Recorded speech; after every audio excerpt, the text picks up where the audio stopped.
Alright, this is the Drolet HT3000. I was looking online and I didn't see anything, very many reviews about this. So I bought this from Fire Direct, and this thing is just a beast. I mean, I loaded this stove up probably about an hour and a half ago, and it's just, I got the damper all the way down, and I got the blower. You can probably hear the blower motor on it. I got that on high because I wanted the heat in the house. It's not super cold out today. But it was probably like 30 out this morning, maybe 33, I think. And so I'm just looking at warming up the house, and then I'll just kind of let it, go down. I'm burning slab wood, so it's not like the best, for like oak logs or something like that. But I didn't see a lot online about this stove, so I just want to tell you that, I mean, if you're looking for a big stove, it's big. It's nice. I got the fresh air intake kit with it. I'm going to turn it down while we're talking. I got the fresh air intake kit for it, which I would recommend. I also got the blower fan with the disc. I'd recommend getting that too. What I found with these stoves is a lot of the times, because they're EPA certified, that they're very difficult to sometimes to get a draft going in them. And I noticed that if I shut off my outdoor air, I have a valve in the back where I can shut the air off, in the summertime or whenever I want to. I shut it off, and if I try to get a fire going, I have to open a window. So I think it's because there's just a lot of pressure in the house, and as soon as I open that fresh air up, it's a lot easier to get the fire going. So this is pretty much how she burns. I'll show you the secondaries. I'm trying to just give you an overall. So the secondaries are burning. I hope you can see that. But I mean, it's just a beast of a stove. I mean, it's big. I mean, look at the dimensions if you want to know all that stuff. I'm not doing that. I put a keyhole damper on there. I also have a right there. She's sitting right around, I don't know, 600-700 degrees where she is, and then the stovetop temperature is, ooh, she's warm. She's like 550, 600 degrees. And I mean, I can't say enough good things about it. I had an Englander NC30, and that's a good stove, don't get me wrong, but it's night and day between this and that one. This one has a longer burn time. It burns a lot hotter. I don't have to put as much wood in. The Englander, yeah, I could load it up and everything. This one, I don't know. If you were saying, if you said which stove would you recommend, which one do you have both of them? I'd say this one, the HT3000 from Drolet. It's just a better stove. And I bought this for myself. I didn't get anything from anybody for doing it. I just didn't see a lot online about it. And I was just like, man, maybe a lot of people didn't buy them or something. But if you have a large home, my house is about 3,500 square feet on 3 levels. The stove's located in the basement. So if you have a large home or shop or something, I would say that this stove would be for you. It puts out a lot of heat. I mean, it's really warm. I mean, I'm probably sitting, good, I don't know, 8-10 feet away from it, and it's warm. I mean, I'm glad I bought the blower fan kit for it.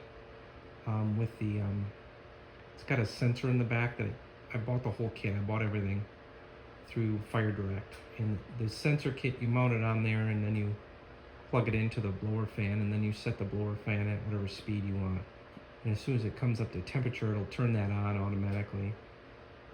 And right now I think I got it like halfway, but if I'm watching TV, I'll turn it down, and it's quiet enough, and it's not intrusive, you know. If you turn it on high, yes, it would be, and usually I do that at like nighttime or early in the morning, because there's nobody down here anyways, and then it moves the heat around the house. But right now I have it dampered all the way. I get the fire going. I'll just kind of tell you what I do. I get the fire rolling, and that usually means I leave it, I turn it to wide open, which would be all the way to this little thing, all the way to the left. And I move it all the way there, and then the keyhole damper I have straight up and down. And then I start sometimes from a cold start. I'll leave the door cracked. That's just kind of what I do, and that'll get it really roaring. And then once that temperature up at the top there on my pipe gets around, I don't know, 500-600 degrees, and the fire's really rolling, then what I'll do is I damper everything down. So by then the door's shut, obviously, and locked, you know. And then I take this and I just move it all the way to the right. I don't stop. It goes all the way to the right. And then the keyhole damper, I just kind of I turn that at about if this is straight up and down, it's about like that. So, and then that's where I leave it at. And then she'll run like this for, I don't know, hours. You know, I guess I should time it, but, and that's just off slab wood. Those aren't, slab wood's just, you know, slab cuts. So I don't know what they call it by wherever you're from, but really think that this is definitely definitely was a good purchase for me. I used to have to come down here all the time for the NC32, and I just had to load it all the time, and maybe that was partially me not. I kind of sometimes feel like I didn't burn that stove right. I tried a whole bunch of different things, but I just couldn't get it to burn like I wanted it to. It seemed like it was burning too fast, and then I had to come down every couple hours and load it up. And then when I damper it down, it would kind of go out. So I just find that this stove is a lot easier to operate, and it has a easier learning curve. So if you're not like really good, and I wouldn't say I'm like really good, but I've had a few stoves. If you're not really good at operating, you know, and you just hey, I just want to set it and forget it. Usually in the morning, if there's coals there, it only take me about 20 minutes to get it going, so that's not too bad. And then from a cold start, it takes a little bit longer, I would say, depending on the wood, maybe a half an hour to get everything up and operational. But once you're like sitting at like a reload now like I'll probably reload it again at, I don't know, 7 o'clock, 8 o'clock before we go to bed. That's pretty easy. And then I just damper everything down and go to bed. So this stove had a lot less learning curve. And if you're not into it and you just want to throw wood in there and leave and, you know, do your thing, this is probably a better wood stove for you than some of the other ones. The construction of it is very well. I mean, it's built very well. I'd get up and show you all this stuff, but the videos, I noticed, they never do any justice. So you're either taking the word of a stranger or you know, go buy one. But everything is heavy duty on it. It's very thick steel. The blower is not the blow dryer type. It's kind of a flat pancake one. If you saw it in the back there, it's very well made. The fire brick and everything is really well made. I don't have any qualms about it.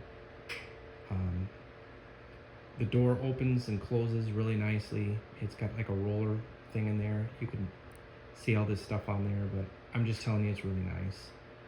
So if you're looking for a stove, like I said, I purchased it off Fire Direct. They seem to have a pretty good deal on it. It was shipped right away. It came in a crate. It was fine. Nothing was broken or anything. It was easy. They even gave me like a little gift. It was kind of a nice little gesture, so I thought that was nice then. And so I had just full endorsement of the Drolet HT3000. If you have a home over 2,500 square feet, I'd definitely take a look at it. Thanks a lot. You have a great day. Peace out.